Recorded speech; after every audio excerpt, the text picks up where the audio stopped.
नमस्कार, दिन भर की बड़ी खबरों में आपका स्वागत है। मैं हूं परवीन शेख। इस बुलेटिन में आज बात होगी यूपी और पंजाब में तेज होते चुनाव प्रचार के। चुनावी रण में कूदे मुलायम सिंह यादव की जानेंगे चुनाव जीतने के लिए कैसे गैर कानूनी हथकंडे अपनाने की कोशिश कर रहे हैं बीजेपी उम्मीदवार।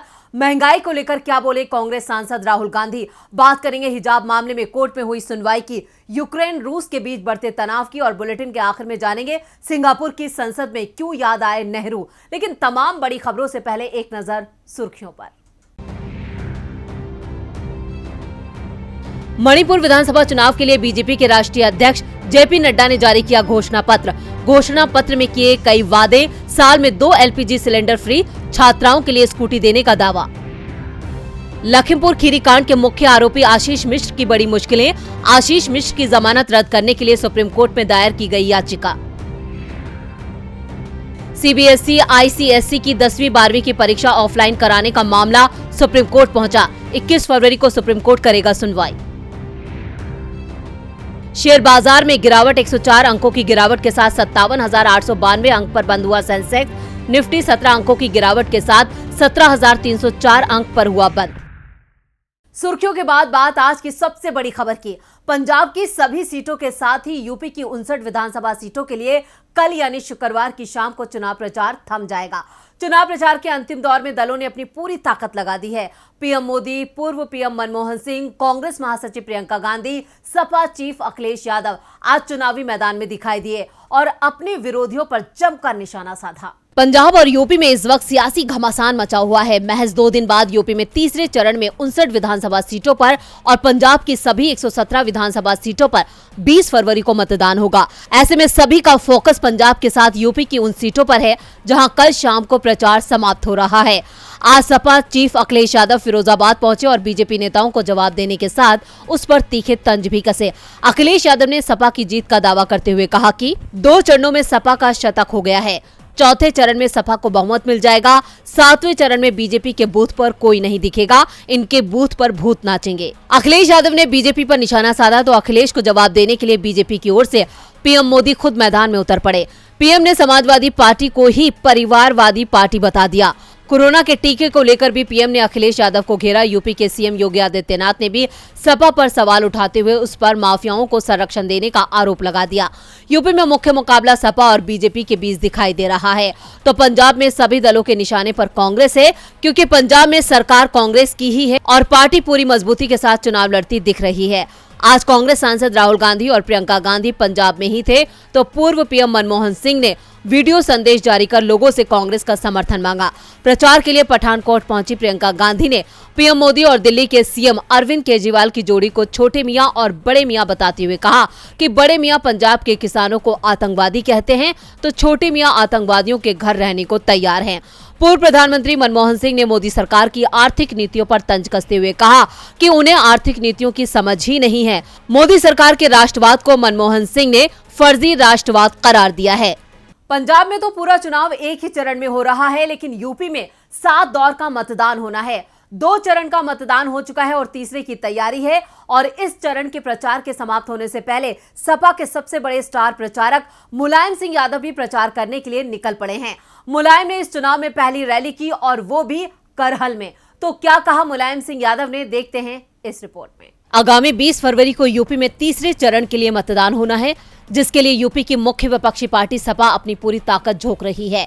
यूपी के तीसरे चरण में 19 जिलों की 59 सीटों पर मतदान होना है और इस चरण में वो सीट है जिसे सपा प्रमुख अखिलेश यादव चुनाव लड़ रहे हैं, यानी करहल सीट। और इस सीट को अखिलेश के लिए सेफ सीट माना जा रहा है। ऐसे में बेटे की जीत को पक्की करने के लिए सपा संरक्षक मुलायम सिंह यादव भी चुनावी रण में कूद पड़े। 2022 विधानसभा चुनाव में पहली बार मुलायम सिंह यादव ने करहल में जन संबोधन किया और अखिलेश के लिए जनता से वोट की अपील की। करहल सीट से मुलायम का गहरा नाता है और सपा इस सीट पर बेहद मजबूत है। ऐसे में अब मुलायम सिंह ने भी करहल की भूमि से बीजेपी को ललकारा, साथ ही यूपी की जनता से कई वादे किए। बीजेपी पर निशाना साधते हुए उन्होंने कहा, बीजेपी युवाओं को रोजगार देने में असमर्थ साबित हुई है। उन्होंने कहा, सपा सरकार में हमेशा किसानों को प्राथमिकता दी गई है और अगर सपा की सरकार बनी तो किसानों का पूरा ख्याल रखा जाएगा। इसके अलावा उन्होंने प्रदेश में बेरोजगारी का मुद्दा उठाते हुए जनता से वादा किया कि सपा की सरकार बनी तो नौजवानों के लिए रोजगार नौकरी का इंतजाम किया जाएगा। सत्ता में वापसी के लिए समाजवादी पार्टी जनता से कई लुभावने वादे कर रही है और अपनी पूरी ताकत झोंक रही है। ऐसे में पार्टी की कोशिश कितनी कामयाब हो पाती है, ये तो आने वाला वक्त ही बताएगा। मुलायम सिंह ने कहा कि सपा ने हमेशा गरीब, मजदूर, किसानों के हक में काम किया है, इसलिए सपा को उसके काम के आधार पर वोट मिलना चाहिए। लेकिन यदि काम के आधार पर किसी दल को वोट नहीं मिल रहे हो तो चुनाव जीतने के लिए क्या क्या किया जा सकता है। अब आप बीजेपी नेता का ये बयान ही देख लीजिए, जो चुनाव जीतने के लिए हर गैर कानूनी काम करने को भी तैयार दिख रहे हैं। यूपी में 7 चरणों में चुनाव होने हैं। 2 चरण का मतदान हो चुका है। सभी राजनीतिक दलों ने तीसरे चरण के चुनाव प्रचार में अपनी पूरी ताकत लगा दी है। आरोप प्रत्यारोप का दौर भी खूब चल रहा है। इसी बीच पूर्व विधायक रामसेवक पटेल के बयान पर बवाल मच गया है। 27 फरवरी को प्रयागराज में मतदान होना है और मतदान से पहले रामसेवक पटेल ने कार्यकर्ताओं को किसी भी हद से गुजरने की सलाह दे डाली है। मांडा इलाके से बीजेपी के उम्मीदवार नीलम करवरिया के समर्थन में जनसभा के दौरान पूर्व विधायक ने विवादित बयान दिया। उन्होंने कहा कि चाहे दंगा फसाद करना पड़े लेकिन उम्मीदवार को जिताओ। इसके अलावा उन्होंने कहा कि बूथ जीतने के लिए मारपीट करनी पड़े तो वो भी करें। वीडियो वायरल होने के बाद पुलिस ने पूर्व विधायक समेत करीब 150 अज्ञात लोगों के खिलाफ आचार संहिता का उल्लंघन और अन्य धाराओं में मुकदमा दर्ज कर लिया है, लेकिन अब तक किसी की गिरफ्तारी नहीं हुई है। बीजेपी के पूर्व विधायक रामसेवक पटेल बीजेपी उम्मीदवार नीलम करवरिया के जन समर्थन में एक सभा कर रहे थे। इसी दौरान उन्होंने मंच से सभी कार्यकर्ताओं को भड़काने का काम किया। उन्होंने जाति विशेष के खिलाफ अभद्र टिप्पणी भी की। वायरल वीडियो मांडा के नरवर चौकटा गांव में हुई जनसभा का बताया जा रहा है। खबरों के मुताबिक वीडियो वायरल होने के बाद पुलिस एक्शन में आई और पूर्व विधायक समेत करीब 150 अज्ञात लोगों के खिलाफ आचार संहिता के उल्लंघन समेत अन्य धाराओं में केस दर्ज कर लिया है। अभी तक इस पूरे विवाद पर रामसेवक की तरफ से कोई सफाई पेश नहीं की गई है। जिस बीजेपी प्रत्याशी के लिए सभा बुलाई गई थी उन्होंने भी कोई प्रतिक्रिया नहीं दी है। साथ ही किसी की गिरफ्तारी नहीं हुई है। यूपी चुनावों में गर्मी उतारने से लेकर जिन्ना, बाबर की औलाद और मुसलमानों का डर दिखाकर बीजेपी का आला नेतृत्व भी जीतने की जुगत लगा रहा है। लेकिन इस बार यूपी चुनाव में बीजेपी की राह इतनी आसान नहीं है। शायद यही वजह है कि अब बीजेपी नेता दंगा फसाद तक कराने पर उतारू हो गए हैं। चुनाव आयोग को इस बात का संज्ञान लेना चाहिए और ऐसे उम्मीदवारों की दावेदारी को ही खारिज कर देना चाहिए। लेकिन ऐसा लगता नहीं दिख रहा कि आयोग कोई सख्त कदम उठाएगा, क्योंकि सख्ती सिर्फ आम जनता के लिए होती है। चाहे चुनाव आयोग हो या सरकार, जनता की फिक्र किसी को नहीं दिखती। देश में महंगाई बढ़ रही है तो इसका ज्यादा असर आम जनता पर दिखाई दे रहा है। इसे लेकर कांग्रेस सांसद राहुल गांधी ने भी मोदी सरकार पर सवाल उठाए हैं। मोदी राज में दिनों दिन बढ़ती महंगाई और लगातार कम होते काम के अवसर ने देश की जनता की कमर तोड़ दी है। आम जनता का दुख बीजेपी समझे ना समझे, लेकिन कांग्रेस लगातार देश की जनता का मुद्दा उठाती आई है। आज एक बार फिर कांग्रेस ने बीजेपी सरकार से सवाल किया है कि आखिर कब तक महंगाई का बोझ जनता सहती रहेगी। राहुल गांधी ने एक रिपोर्ट का हवाला देते हुए ट्वीट कर लिखा कि आंकड़ों से साफ है कि महंगाई बढ़ती जा रही है, आमदनी घटती जा रही है, लेकिन जनता की परेशानी और दर्द को कैसे नापे।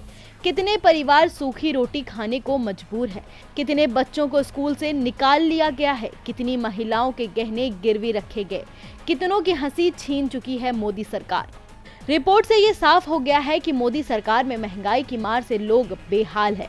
देश की जनता लगातार 2 सालों से कोरोना संक्रमण को झेल रही है। इस दौरान अधिकांश समय से देश में लॉकडाउन लगने से लोगों को घरों में ही रहना पड़ रहा है।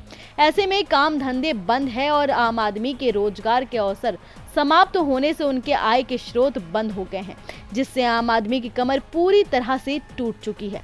महंगाई से पूरा देश परेशान है। कोरोना के चलते पहले ही रोजगार नहीं मिल रहा है, ऊपर से महंगाई ने रही सही कसर पूरी कर दी है। लेकिन बीजेपी सरकार का ध्यान महंगाई पर नहीं, उसे तो सिर्फ चुनाव की चिंता है और चुनाव जीतने के लिए जरूरी है जनता का ध्यान महंगाई, रोजगार की जगह दूसरे मुद्दों की ओर मोड़ दिया जाए, जैसा कर्नाटक में हिजाब विवाद उछाल कर किया जा रहा है। इस मामले में कर्नाटक हाईकोर्ट में भी सुनवाई चल रही है। तो आज कोर्ट में क्या क्या दलीलें दी गई, देखते हैं ये रिपोर्ट। कर्नाटक हिजाब विवाद पूरे देश में फैल चुका है। इस मामले में राजनीति हो रही है और कर्नाटक की बीजेपी सरकार की जमकर किरकिरी हो रही है। विपक्ष सरकार के इस फरमान की खूब आलोचना कर रहा है। वहीं ये मामला कोर्ट में भी चल रहा है और अभी तक इस पर कोई फैसला नहीं आ पाया है। आज 5वें दिन भी सुनवाई जारी रही और अब अगली सुनवाई शुक्रवार यानी कल होगी।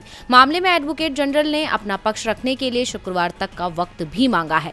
कोर्ट अब शुक्रवार को 2:30 बजे फिर से मामले की सुनवाई शुरू करेगा। वहीं आज हुई सुनवाई में में 5 छात्राओं का प्रतिनिधित्व कर रही सीनियर एडवोकेट AM डार ने दलील दी। हिजाब पर सरकार के आदेश से उनके क्लाइंट्स पर असर पड़ेगा जो हिजाब पहनते हैं। उन्होंने कहा कि ये आदेश असंवैधानिक है। कोर्ट ने डार से अपनी वर्तमान याचिका वापस लेने और उन्हें नई याचिका दायर करने की स्वतंत्रता देने को कहा। इसके अलावा डॉक्टर विनोद कुलकर्णी ने मांग की कि मुस्लिम लड़कियों को शुक्रवार और रमजान के महीने में हिजाब पहनने की इजाजत दी जाए। डॉक्टर विनोद ने कहा कि हिजाब यूनिफॉर्म का हिस्सा है। चीफ जस्टिस ने कहा कि आप चाहते हैं कि शुक्रवार को हिजाब पहनने की इजाजत मिले, हम इस पर विचार करेंगे। वहीं एक और वकील रवि शर्मा कुमार ने कहा कि इंटर कॉलेज में यूनिफॉर्म निर्धारित करना अवैध है, यानी हिजाब विवाद का खुलकर विरोध हो रहा है और इस पर खूब राजनीति भी हो रही है, लेकिन इसका हर्जाना सिर्फ छात्राओं को उठाना पड़ रहा है। जब चूड़ी, बिंदी, क्रॉस, पगड़ी की छूट तो फिर हिजाब से किस बात का डर है? देश में एक पार्टी हिजाब का डर दिखा रही है तो दुनिया में डर युद्ध का दिख रहा है। और इस बार लड़ाई सिर्फ 2 देशों के बीच नहीं बल्कि पूरी दुनिया ही युद्ध में उलझती दिख रही है। जी हां, रूस और यूक्रेन के बीच चल रहा तनाव बढ़ता ही जा रहा है और अब तो ये भी दावे किए जा रहे हैं कि कभी भी लड़ाई शुरू हो सकती है। यूक्रेन में जारी तनाव खत्म होने के बजाय बढ़ता ही जा रहा है। हालांकि अमेरिका का कहना है कि वो लगातार इस कोशिश में है कि विवाद खत्म हो जाए, लेकिन रूस मानने को राजी नहीं है। वहीं बीते दिन रूस ने दावा किया था कि यूक्रेन के बॉर्डर से उसकी सेनाएं युद्धाभ्यास खत्म कर लौटने लगी हैं, लेकिन अब अमेरिका की तरफ से एक और दावा किया गया है। अमेरिका में बाइडेन प्रशासन के अधिकारियों का कहना है कि हमें यकीन है कि यूक्रेन के पास से रूस ने अपनी सेना को नहीं हटाया है। हालांकि अमेरिका किस सबूत के आधार पर यह आरोप लगा रहा है, इसके बारे में उसने कोई जानकारी नहीं दी है। इतना ही नहीं, अमेरिका का कहना है कि रूस ने यूक्रेन की बॉर्डर पर 7000 सैनिक और बढ़ा लिए हैं। इनमें से कई बीते दिन ही यानी बुधवार को पहुंचे हैं। नाटो के महासचिव जेंस स्टोल्टेनबर्ग ने कहा है कि डिप्लोमेसी जारी रहनी चाहिए कि रूस के संकेत के बावजूद रूस यूक्रेन सीमा पर तनाव कम होने का कोई संकेत नहीं है। सेना की वापसी नहीं हुई है। रूस और यूक्रेन के बीच तनाव को दशकों में यूरोप में सबसे गंभीर सुरक्षा संकट कहते हुए स्टोल्टेनबर्ग ने कहा कि नाटो बातचीत के लिए तैयार है और रूस के लिए संघर्ष के कगार से पीछे हटने और शांति का रास्ता चुनने में देर नहीं हुई है। एक तरफ अमेरिका रूस पर झूठ बोलने का आरोप लगा रहा है तो वहीं रूस ने यूक्रेन पर हमला करने का आरोप लगाया है। रूस की मीडिया ने दावा किया है कि पूर्वी यूक्रेन में विद्रोहियों पर यूक्रेन की सेना ने ग्रेनेड और मोर्टार से हमले किए हैं, जो समझौतों का उल्लंघन है। माना जाता है कि ये विद्रोही रूस समर्थक हैं। और बुलेटिन के आखिर में बात भारतीय लोकतंत्र में नेहरू के योगदान की। देश की मोदी सरकार पर उसकी खामियों और कमियों को लेकर जब भी सवाल उठता है तब मोदी सरकार देश के पूर्व प्रधानमंत्री नेहरू को देश की दुर्दशा का जिम्मेदार ठहराने लगती है। लेकिन मोदी राज की सिर्फ देश में ही नहीं बल्कि दुनिया भर में किरकिरी हो रही है और मोदी सरकार की कुछ नीतियों के चलते भारत की पूरी दुनिया में बेइज्जती हो रही है। वहीं दूसरी तरफ सिंगापुर में कुछ ऐसा हुआ जिसने मोदी सरकार की बोलती बंद कर दी है। आखिर क्या है मामला, देखते हैं ये रिपोर्ट। बीते दिनों संसद में बजट सत्र के दौरान पीएम मोदी ने पूर्व प्रधानमंत्री नेहरू का जिक्र करते हुए आजादी के बाद हुई सभी गलतियों के लिए उन्हें जिम्मेदार ठहरा दिया था। वैसे ये पहला मौका नहीं था जब पीएम मोदी ने अपनी कमियों को ढकने के लिए नेहरू को जिम्मेदार बता दिया हो। हमेशा पीएम हर असफलता का दोष नेहरू की नीतियों को ही देते रहे हैं, लेकिन दुनिया पीएम मोदी की नीतियों को नहीं, नेहरू की नीतियों को याद करती है। एक और मोदी सरकार को लेकर दुनिया भर में भारत की सिर्फ किरकिरी हो रही है, चाहे मामला कोरोना के चलते भारत में स्वास्थ्य व्यवस्था की बदहाली का हो या फिर हिजाब को लेकर चल रहे विवाद का। हिजाब मामले में तो हाल ही में इस्लामिक देशों के संगठन ऑर्गेनाइजेशन ऑफ इस्लामिक कॉरपोरेशन ने मोदी सरकार पर आरोप भी लगा दिया, भारत में मुसलमान और उनके धर्मस्थल सुरक्षित नहीं हैं।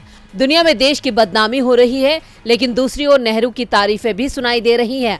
ताजा मामला सिंगापुर का है, जहां सिंगापुर के प्रधानमंत्री ली सिन लूंग ने देश में लोकतंत्र को कैसे काम करना चाहिए विषय पर अपनी पसंद में एक बहस के दौरान भारत के पहले प्रधानमंत्री जवाहरलाल नेहरू का जिक्र करते हुए उन्हें असाधारण तक बता दिया। उन्होंने कहा, स्वतंत्रता के लिए लड़ने और जीतने वाले नेता अक्सर अदम्य साहस, महान संस्कृति और उत्कृष्ट क्षमता वाले असाधारण व्यक्ति होते हैं। उन्होंने बहुत सारी मुश्किलों का सामना किया, तब जाकर जनता के बीच नेता के रूप में उभरे। David Ben Gurion, Jawaharlal Nehru ऐसे ही नेता हैं। लोकतंत्र स्थापित करने में उनके योगदान का कोई सानी नहीं है। यानी साफ है, पीएम मोदी नेहरू को लेकर चाहे जितना भी दुष्प्रचार करें, लेकिन दुनिया लोकतंत्र की मजबूत बुनियाद के लिए नेहरू को याद करती रहेगी। डीबी लाइव की रिपोर्ट। तो आज इस बुलेटिन में बस इतना ही। देखते रहिए डीबी लाइव। नमस्कार।